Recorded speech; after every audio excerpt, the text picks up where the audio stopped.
Haleluya, haleluya. Shalom Bapak Ibu Saudara. Saya percaya kita dalam keadaan apa? Luar biasa ya, baik dan luar biasa. Puji Tuhan. Oke, pesan Tuhan buat kita, buat saya Bapak Ibu Saudara di minggu ini adalah seberapa gigih dan percayakah kita? Wow, Tuhan kayaknya ngelihat udah nggak terlalu gigih-gigih amat ya. Mungkin ya, karena pesan ini datangnya seperti itu. Seberapa percaya kita? Jangan-jangan ada rasa percaya yang mulai berkurang. Kita nggak tahu, Tuhan tahu ya, Tuhan lebih tahu.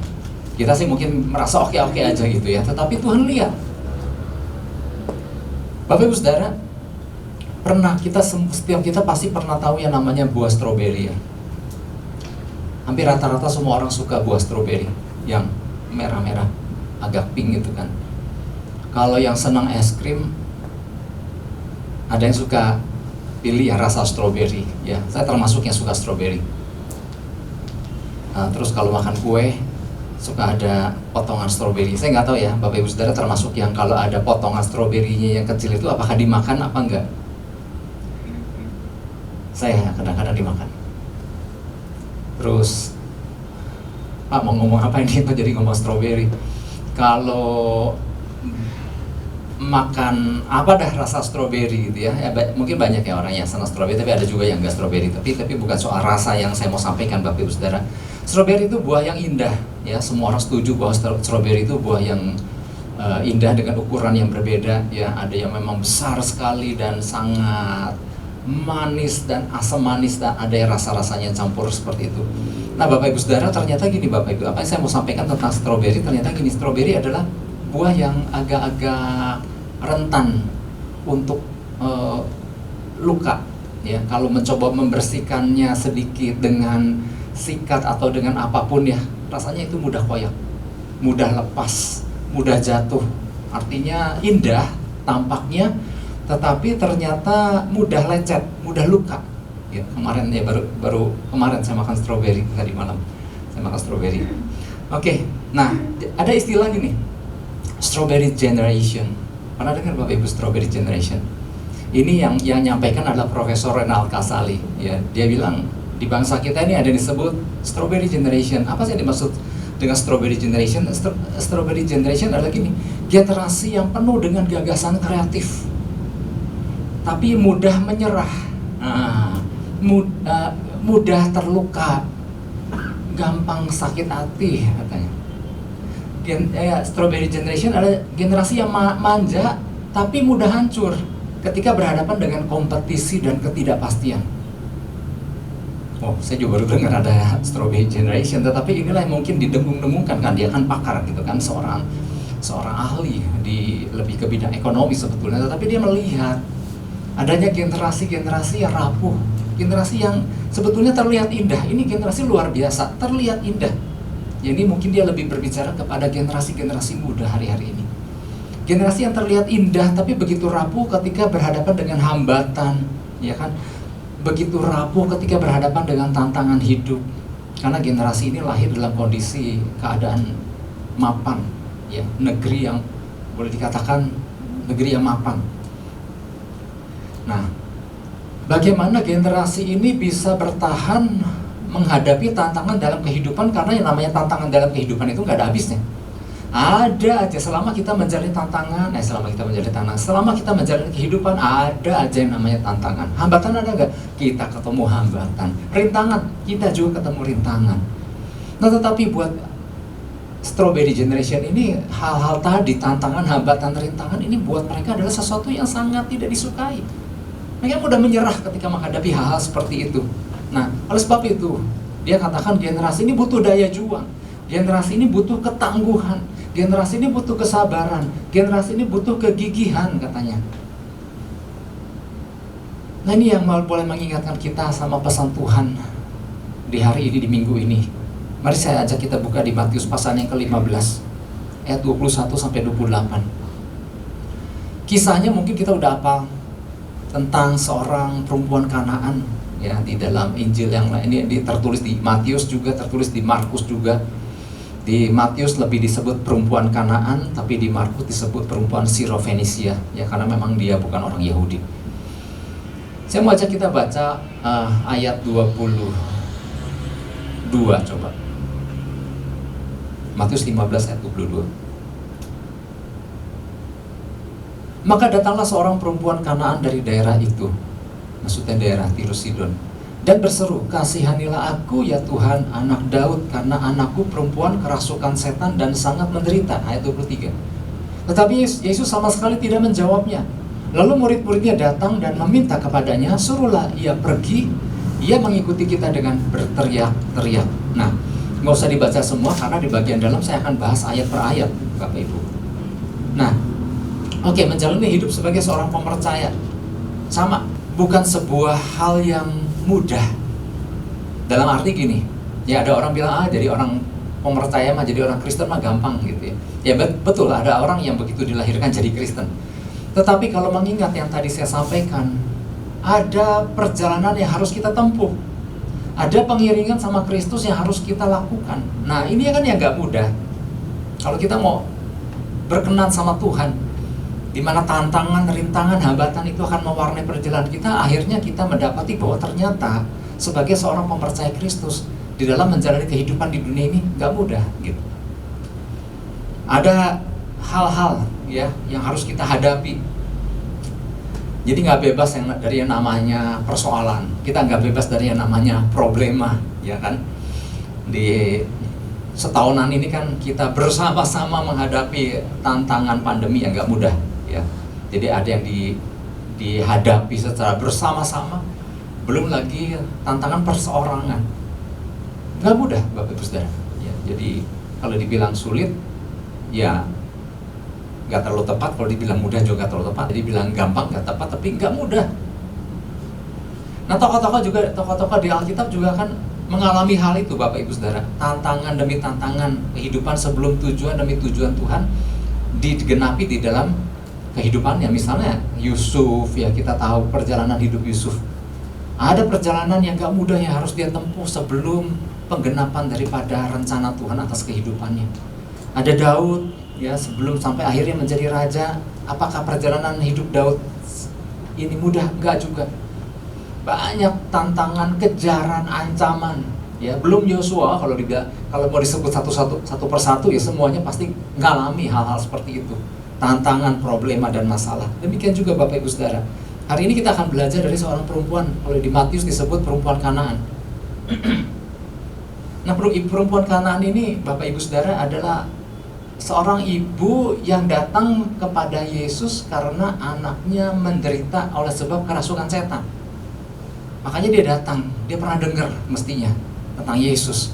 Maka ketika dia melihat ada Yesus di wilayah sana, dia cari, dia dapatkan, dia temui. Nah, singkat cerita sebetulnya kan ini kan ujung akhirnya. Akhirnya perempuan ini berhasil mengetuk pintu hati Yesus dan mengalami sesuatu yang luar biasa, kesembuhan anaknya. Anaknya terlepas dari kerasukan setan. Ini kan kesimpulan akhirnya ya. Nah, tapi gini Bapak Ibu Saudara, untuk menjangkau hati Yesus, ibu ini harus menghadapi tantangan yang gak ringan. Nah, di situ nanti kita akan bertanya, loh kenapa kok susah amat sih Yesus melakukan sesuatu? Oh, ternyata ada tujuan di balik itu. Nah, yang luar biasa, hal yang dilakukan Yesus terhadap dirinya nggak membuat ibu ini menjadi putus asa dan menyerah. Nah, nanti kita akan belajar kenapa Tuhan kasih pesan tentang perempuan Kanaan kepada kita. Nah, di sini Tuhan mau kita belajar. Peristiwa ini terjadi di daerah Tirus dan Sidon. Wilayah udah bukan wilayah Israel lagi. Ini udah di luar wilayah Israel, daerah pelabuhan. Jadi waktu itu Yesus sama murid-muridnya lagi masuk ke daerah sana, ya. Datanglah perempuan itu. Di situ dikatakan di Alkitab berseru. Di dalam arti sebetulnya perempuan ini teriak-teriak datang sama Yesus karena memang butuh, anaknya lagi kerasukan setan. Kalau pernah mengalami berhadapan dengan orang yang kerasukan setan, Bapak Ibu, butuh pertolongan seketika, butuh dilepaskan saat itu juga. Nah, hal ini yang membuat perempuan itu datang sama Yesus dan mungkin dengan nada yang tinggi dan minta segera ditolong. Nah, dia datang kepada Yesus dengan berseru, "Yesus anak Daud, tolonglah aku." Ya. Kemudian ternyata di situ dia menghadapi ujian demi ujian. Bahkan murid-murid Yesus berkata, "Guru, suruh perempuan ini pergi aja deh, ini teriak-teriak mau ngapain sih?" Dan sangat gak mudah buat kita yang ada di posisi sebagai seorang ibu yang anaknya lagi ngalami kerasukan setan. Tapi kita akan belajar dari si perempuan ini, si ibu ini, Bapak Ibu Saudara, sesuatu yang luar biasa. Oleh sebab itu kita mau belajar, pesan Tuhan buat kita adalah gini, Tuhan mau kita belajar sesuatu dari perempuan ini, dari kisah perempuan Kanaan yang pantang menyerah di dalam memohon pertolongan demi kesembuhan anaknya. Ini kan gak bisa ditunda. Tetapi penolakan yang terjadi, yang dia alami, ini hebat. Nanti kita akan belajar seandainya kita ada di posisi si ibu itu, apakah kita masih bisa lakukan itu. Tapi ini yang Tuhan mau sampaikan, belajar dari ibu ini, belajar dari kisah perempuan Kanaan ini. Seringkali Bapak Ibu Saudara, yang namanya penantian yang lama, merasa diri gak dihargai, merasa diabaikan, gak sedikit bikin orang percaya, susah amat sih datang sama Yesus, gua males deh. Gak sedikit orang percaya yang akhirnya seperti ini berakhir dan gak ngalami apa-apa. Karena ternyata gini, ketika orang percaya diperhadapkan dengan kondisi seperti itu, banyak yang kehilangan kegigihan, banyak kehilangan kepercayaan kepada Tuhan lagi. Oleh sebab itu Bapak Ibu Saudara, kalau kita di awal tahun dikatakan kita akan memasuki sebuah tahun yang gak mudah, bagaikan kapal menghadapi gelombang, dibutuhkan kondisi iman yang gigih, yang persisten, yang punya daya juang, ada iman yang terus dibangun. Sebuah tahun yang gak mudah. Nah, oleh sebab itu kita akan belajar sesuatu. Kenapa Tuhan sampaikan pesan ini sama saya, Bapak Ibu dan Saudara? Nah, oleh sebab itu ada beberapa prinsip yang perlu kita miliki berkaitan dengan pesan Tuhan ini. Yang pertama adalah gini, iman adalah tentang tindakan, bukan sekedar status. Kita gak cukup cuma bilang, aku beriman, enggak. Kita butuh tindakan yang beriman. Itu kayak apa? Tuhan butuh itu. Kalau di surat Yakobus dikatakan, iman jika tidak disertai dengan perbuatan, iman itu pada hakikatnya adalah apa? Mati. Bahkan di situ ada ayat yang mengatakan begini, padaku ada iman, padamu ada perbuatan. Tunjukkanlah iman tanpa perbuatan, dan aku akan tunjukkan imanku dengan perbuatan. Jadi artinya iman tanpa perbuatan, mau ngomong apa nggak ada apa-apanya gitu. Jadi bicara iman tentunya harus disertai dengan yang namanya tindakan iman, perbuatan yang disertai dengan iman tersebut. Nah, oleh sebab itu mari Matius 15 ayat 22. Maka datanglah seorang perempuan Kanaan dari daerah itu dan berseru, kasihanilah aku ya Tuhan, anak Daud, karena anakku perempuan kerasukan setan dan sangat menderita. Nah, seperti yang tadi saya sampaikan, wilayah Tirus dan Sidon adalah wilayah yang berada di luar Israel. Jadi ini wilayah non-Yahudi. Kalau istilah orang Yahudinya adalah daerah kafir, ya. Nah, jadi wilayah Tirus dan Sidon ini adalah wilayah memang dari sejak zaman perjanjian lama, ini memang wilayah udah penyembahan berhala, gitu ya. Nah, datangnya perempuan. Jadi waktu itu Yesus sama murid-muridnya kan lagi ada di daerah sana. Nah, datanglah perempuan kafir ini, ya kan, menurut istilah bahasanya orang Yahudi. Datanglah perempuan kafir ini dengan berseru, yang tadi saya sampaikan, dengan berteriak-teriak karena anaknya lagi kerasukan setan dan minta disembuhkan. Nah, buat orang-orang yang ada di wilayah sana yang melihat pemandangan ini akan merasa sangat gak nyaman. Yang pasti murid-murid Yesus gak nyaman. Ngapain sih perempuan ini? Gitu ya, karena dia tahu ini bukan orang Yahudi. Ya, dari berbagai ciri dan tanda. Ya, biasanya kan dari bahasa dan lain-lain, karena di dalam Injil Markus perempuan ini dikatakan ini orang Yunani. Kelihatanlah bahwa itu bukan orang Yahudi, dan mereka merasa, murid-murid khususnya merasa nggak nyaman.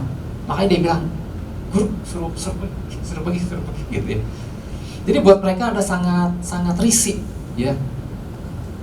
Memang ada beberapa alasan Bapak Ibu Saudara. Karena memang yang namanya perempuan di dalam budaya Yahudi ini, kalau perempuan mendatangi pria aja, itu pria itu ya sojaim lah gitu ya, risik gitu. Nah, apalagi ini perempuannya kafir. prianya Yahudi. Tambah-tambah risih lagi. Terus belum lagi ditambah bahwa pria ini adalah seorang rabi. Makin risih lagi. Dan murid-murid apalagi ya, overacting kan. Suruh pergi kan, murid ini beberapa peristiwa kan selalu gitu kan. Suruh orang pergi. Mereka seolah-olah mau protek gurunya. Nah, ini terjadi Bapak Ibu Saudara.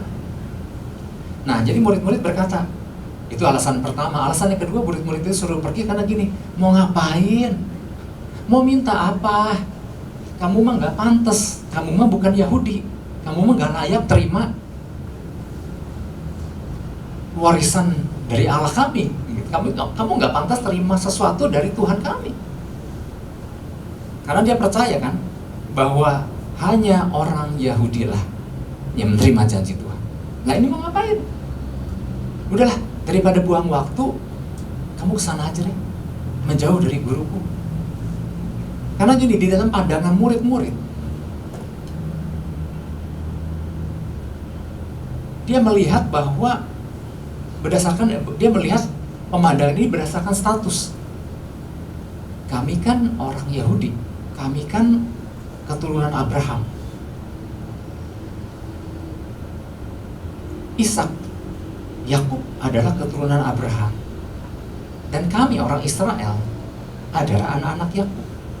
Berarti kami adalah keturunan Abraham tulen. Kami adalah orang Israel tulen, penerima janji Allah. Jadi murid-murid memandang itu adalah sebagai sebuah status. Bahkan boleh cek KTP warga negara Israel. Kalau kamu udahlah, pasti nggak akan dapat, buang waktu, dan perempuan lagi, udah sana aja gitu. Jadi di dalam pemandangan para murid, mereka memandang secara status Yahudi, non-Yahudi. Tetapi Bapak Ibu Saudara, kalau kita perhatikan, kalau kita lihat Galatia 3 ayat 7, pemikiran Tuhan nggak begitu. Dan itu disampaikan melalui surat yang ditulis Rasul Paulus pada jemaat Galatia 3 ayat 7. Yang disebut Israel sejati, yang disebut keturunan Abraham, adalah bukan semata-mata status, tapi apa? Jadi kamu lihat bahwa mereka yang hidup dari iman, mereka itulah anak-anak Abraham. Yesus melihat dari iman, murid-murid melihat dari status KTP, kartu keluarga. Ya, ini saya sebutkan untuk memperjelas apa yang ada menjadi standar pandangan murid-murid, apa yang jadi standar pandangan Yesus. Kalau buat Yesus, ya, iman kepada Dia, kepada Bapa, kepada Tuhan adalah, itulah yang disebut Israel sejati. Inilah keturunan Abraham. Karena apa? Karena iman. Jadi orang-orang yang beriman kepada Tuhan itulah yang akan diselamatkan. Mereka adalah disebut keturunan Abraham sejati. Jadi yang disebut Israel sejati bukanlah orang-orang Israel yang ada di dalam perjalanan Musa yang memurkai Tuhan karena ketidakpercayaan dan sungguh-sungguhnya. Itu bukan Israel sejati. Yang disebut Israel sejati adalah bukan sekedar orang-orang yang hidup di dalam pemerintahan kitab hakim-hakim, di mana mereka kadang percaya Tuhan, kadang menyembah berhala buat Tuhan. Bukan itu. Yang disebut Israel sejati adalah bukan tentang Israel utara dan Yehuda di bagian selatan yang mengalami pembuangan, yang selatan ke Babel, yang utara ke Asyur.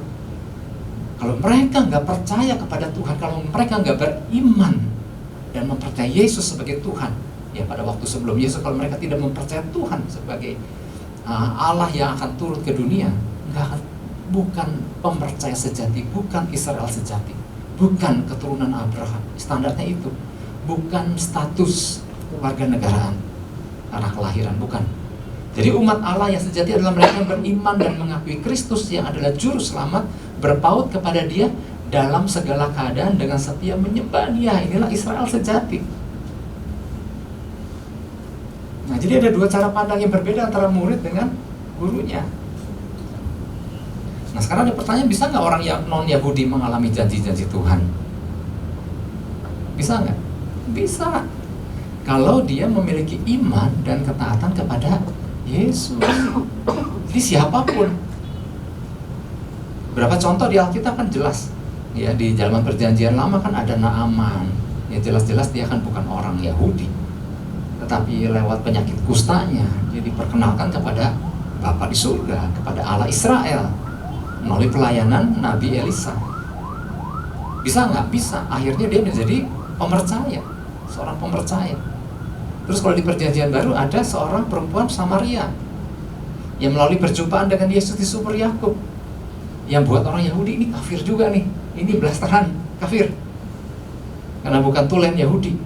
Tetapi akhirnya akhirnya si perempuan ini adalah pengikut Kristus, bukan karena status kewarganegaraan, tetapi karena iman. Karena dia berjumpa dengan Yesus yang dia pikir hanya seorang nabi biasa, tapi kemudian dia menyadari bahwa dia adalah Tuhan, dan kemudian dia menyadari bahwa ternyata ini Mesias. Dan inilah yang dikatakan pemercaya sejati, yang mempercayai Kristus. Wow, luar biasa ya. Jadi ini yang disebut pemercaya Kristus buat murid-murid adalah lihat KTP-nya, lahir di mana. Dia buat Yesus, apakah dia percaya pakai iman apa enggak? Ya kan? Nah, jadi umat Tuhan yang sejati bukan Israel karena status warga negara, tapi Israel dalam tanda kutip dalam makna rohani, ya. Makanya ada istilah Israel rohani, ya. Yaitu siapapun yang percaya kepada Kristus dan berpaut kepada Dia. Itu yang dikatakan pemercaya sejati atau Israel rohani. Nah, iman yang sejati adalah syaratnya iman. Percaya karena iman, bukan karena status. Nah, jadi waktu perempuan Kanaan ini datang memohon kepada Yesus agar ia menyembuhkan anaknya, Yesus nggak nolak. Tapi kenapa Pak? Kalau dengar dari kisahnya, Yesus awalnya kok banyak nolaknya gitu. Jadi gini Bapak Ibu Saudara, mereka ada di wilayah Tirus dan Sidon. Ya mungkin ada anak, ya sayangnya nggak dibaca di awal semua itu, tapi nanti kita akan tahu. Kenapa sih Yesus kok awalnya kayak nolak? Perempuan ini berseru, Yesus diam. Ngomong ini Yesus nggak jawabin. Ternyata gini, Yesus lagi sedang mengambil garis tegas. Kenapa? Dia ada di wilayah Tirus dan Sidon. Ini wilayah ini adalah wilayah yang dimurkai di zaman perjanjian lama, kan dimurkai karena ini penyembahan berhala, memang tidak mengenal Allah Israel. Nah, Yesus tahu status itu. Jadi dia mau mempertahankan bahwa apa yang dimurkai Tuhan adalah tetap di dalam masalah yang serius buat orang-orang yang menyembah kepada berhala. Tetapi buat mereka yang adalah penyembah berhala ini, apabila mereka mau merendahkan diri datang karena percaya kepada Yesus, Yesus tolong, Yesus selamatkan. Itulah sebabnya ada yang nanya, kenapa sih sikap Yesus begitu? Nah, Yesus lagi menunjukkan sebuah garis tegas. Tapi waktu dia datang dengan iman, Yesus selamatkan. Oke, jadi siapapun yang datang dengan kerendahan hati nggak akan ditolak. Tapi Israel sekalipun, kalau dia sombong dan angkuh, Yesus juga Tuhan nggak segan-segan tolak dia. Makanya di dalam Roma pasal 11 kan di situ katakan ada pohon zaitun, cabang yang aslinya Tuhan nggak segan-segan untuk patahkan dan ambil cabang liar, yaitu bangsa-bangsa lain di luar Yahudi, termasuk saya Bapak Ibu dan Saudara, untuk dicangkokkan ke pohon zaitun asli. Tapi di situ dikatakan kita yang dicangkokkan jangan sombong.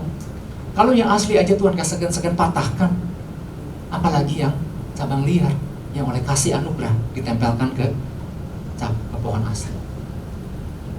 Jadi artinya Israel sekalipun Tuhan gak pandang kalau dia gak mempercayai Tuhan. Nah, murid-murid sekarang kembali lagi ke peristiwa tadi. Murid-murid Yesus hanya memandang berdasarkan status keturunan dan warga negara. Nah, status perempuan Kanaan ini adalah non-Yahudi, beda dengan mereka yang adalah Yahudi. Tetapi Yesus kembali di sini melihatnya berdasarkan apa? Berdasarkan iman. Nah, sekarang bagaimana dengan kita? Kita kan orang-orang pemercaya Kristus ya. Bahkan ada yang lahir brojolnya udah Kristen. Bagaimana? Apakah gimana? Nah, sama, konsepnya sama Bapak Ibu Saudara. Kalau hari ini kita adalah orang-orang percaya, hari ini kalau kita adalah orang Kristen, jangan berleha-leha juga. Tenanglah, aku kan udah Kristen, aku kan anak Tuhan, aku kan percaya Yesus, aku kan ke gereja, maka berhak dong aku terima pertolongan Tuhan. Tuhan harus lakukan ini dan itu buat aku, karena aku kan anaknya. Beriman gak? Ada iman yang dibangun gak? Sama konsepnya. Kalau kita hanya nyaman dengan KTP Kristen dan surat baptis, maka percayalah, bukan seperti itu Tuhan memandang. Betul, kita perlu dilahirkan baru. Tapi apakah ada keterhubungan kita dengan Tuhan sebagai carang yang melekat pada pokok anggurnya? Karena ternyata Tuhan melihat apakah ada iman ku dapati. Karena ternyata gini, kalau kita perhatikan di Alkitab, cara Tuhan melakukan sesuatu yang luar biasa diawali dengan apa? Ada iman. Nah sekarang pertanyaannya, apakah ada iman yang dilibatkan waktu kita membutuhkan ini dan itu dari Tuhan? Kadang-kadang kan, makanya Tuhan membandingkan dengan perempuan Kanaan atau perempuan Sirofenisia ini. Wah, luar biasa. Makanya pernah ada satu peristiwa kan, di tengah kerumunan orang banyak, ada ring satu itu murid-murid Yesus, dan ada orang-orang yang mengerumuni, berbondong-bondong mengerumuni Yesus. Yesus bilang, siapa yang jamah aku? Petrus bilang, ya guru, orang banyak begini berdesak-desakan, makanya nanya siapa yang menjamah. Ya aku nggak tahu, ada yang jamah aku, karena ada kuasa keluar dari diriku. Dan didapati ternyata yang menjamah Yesus adalah perempuan yang 12 tahun sakit pendarahan. Kenapa ada kuasa keluar khusus buat satu orang di tengah ribuan orang banyak? Ada iman yang dilibatkan di sana. Hai perempuan, oleh imanmu engkau disembuhkan, oleh imanmu engkau diselamatkan. Apa yang membuat Tuhan bekerja? Ada iman. Jadi di poin pertama ini kita jangan nyantai karena status. Tapi perhatikan apakah ada iman yang dibangun, apakah ada keterhubungan yang dibangun, apakah ada jubah Yesus yang dijamah. Asal ku jamah saja jubahnya aku sembuh. Sehingga Yesus merasakan ada sesuatu yang keluar dari tubuhku. Nah ini hari-hari ini, Bapak Ibu Saudara, di tengah situasi yang gak mudah di masa pandemi, ya ini secara korporat dirasakan oleh semua orang. Apa yang membuat kuasa Tuhan bekerja di dalam kehidupan kita untuk menjamah kehidupan kita? Apa yang membuat kuasa Tuhan jamah keluarga kita? Apa yang membuat kuasa Tuhan jamah wilayah pekerjaan kita? Apa yang dapat Tuhan lakukan untuk jamah itu semua? Kembali bahwa adakah iman yang dilibatkan di situ? Seharusnya di masa sekarang tetap, kalau kita belajar sama perempuan dari Kanaan ini, atau perempuan yang tadi saya sampaikan 12 tahun pendarahan yang barusan, apakah kondisi yang kita hadapi membuat Tuhan berkata, siapa yang jamah aku? Karena ada kuasa yang keluar dari diriku.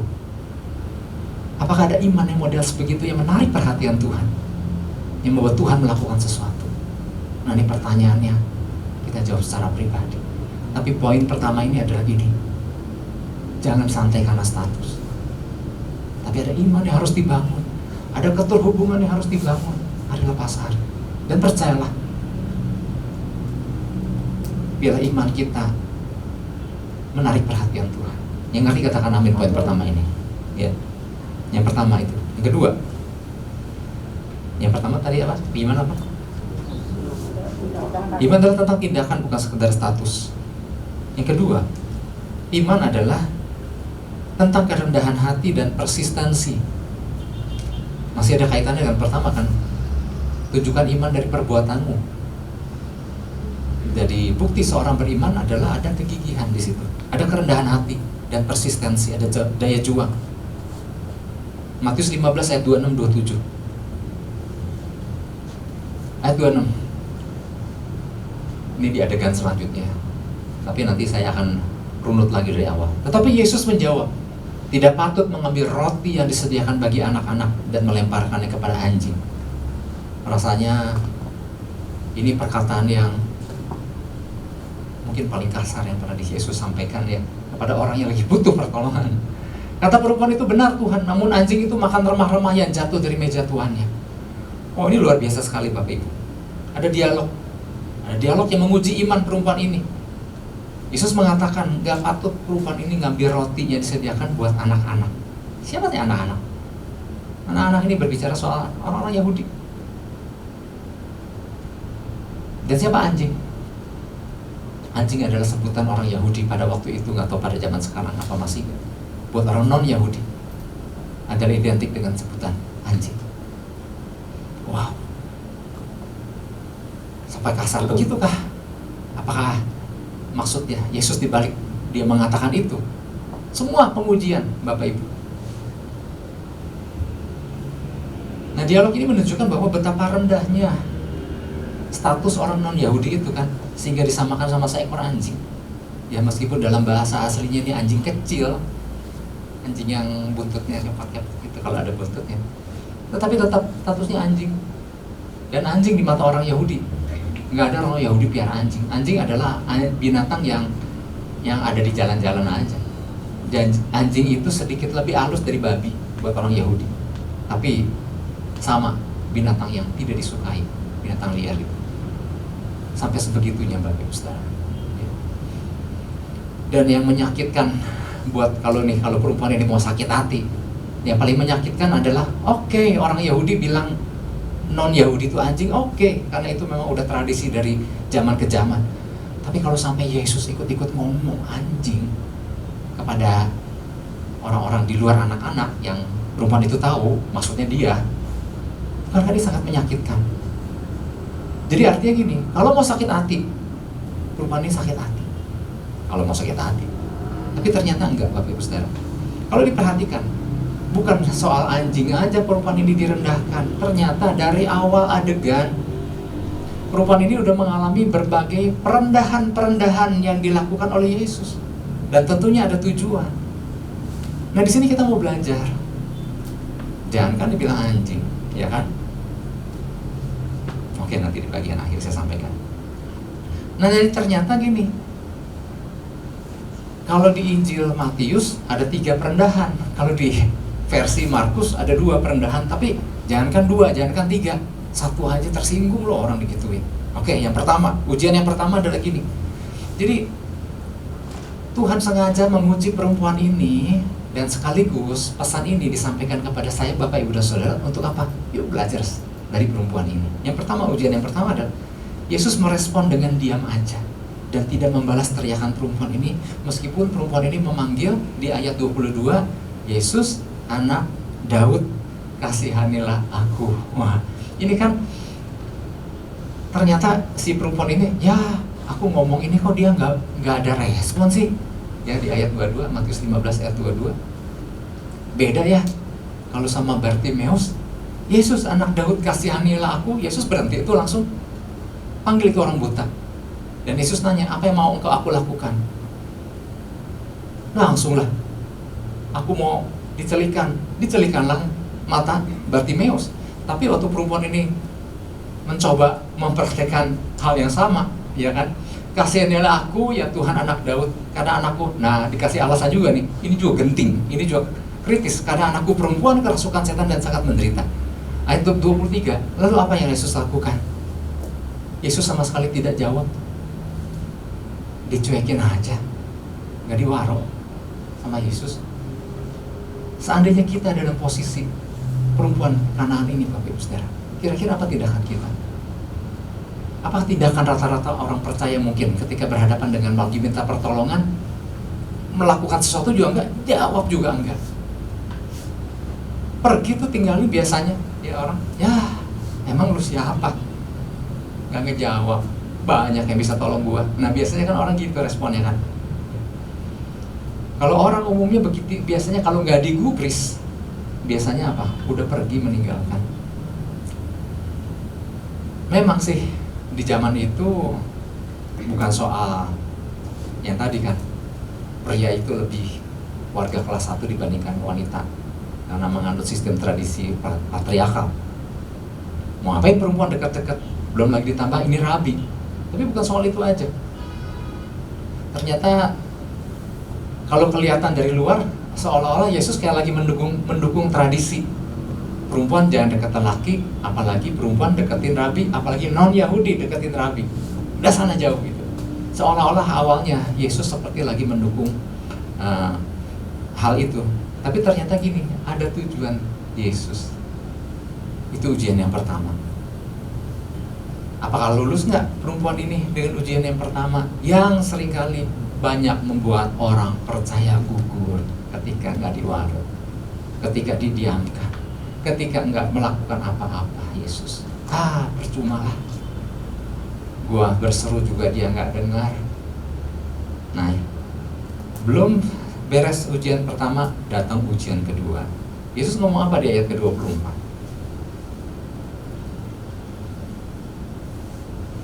Ayat 24 Yesus bilang gini, aku diutus hanya kepada domba-domba yang hilang dari umat Israel. Nyebelin gak Bapak Ibu?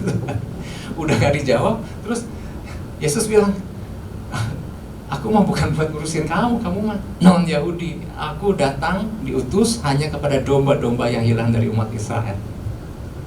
Aku konsisten loh, kata Yesus. Jadi kamu mah udah sana deh, gitu ya. Dalam arti ya kalau dengan ngomong begini. Karena di Yesus konsisten kan. Waktu pengutusan Yesus kepada murid-murid, Yesus juga bilang untuk layani mereka yang adalah domba-domba yang hilang dari Israel. Memang tujuan pertama adalah untuk melayani domba-domba, untuk menyelamatkan domba-domba yang hilang dari umat Israel sebelum akhirnya amanat agung kan, pergi dan jadikanlah semua bangsa murid. Jadi perempuan yang lagi kaget dengan dengan kediamannya, dengan tutup mulutnya Yesus itu, ditambah lagi Yesus baru akhirnya ngomong kan, tapi aku datang bukan buat kamu. Jadi dalam arti kata lain, udah sana lagi gitu ya. Ini ujian yang kedua Bapak Ibu Saudara. Tapi yang luar biasa respon perempuan ini, kalau kita lihat di ayat 25, perempuan ini datang, dan sambil datang, tapi perempuan itu mendekat dan menyembah. Yang di dalam New King James itu keren banget. Then she came and worship him. Lord help me. Wow, indah sekali ya. Ini orang udah didiemin, dibilang aku datang bukan buat engkau, tapi dia bilang tetap datang dan menyembah.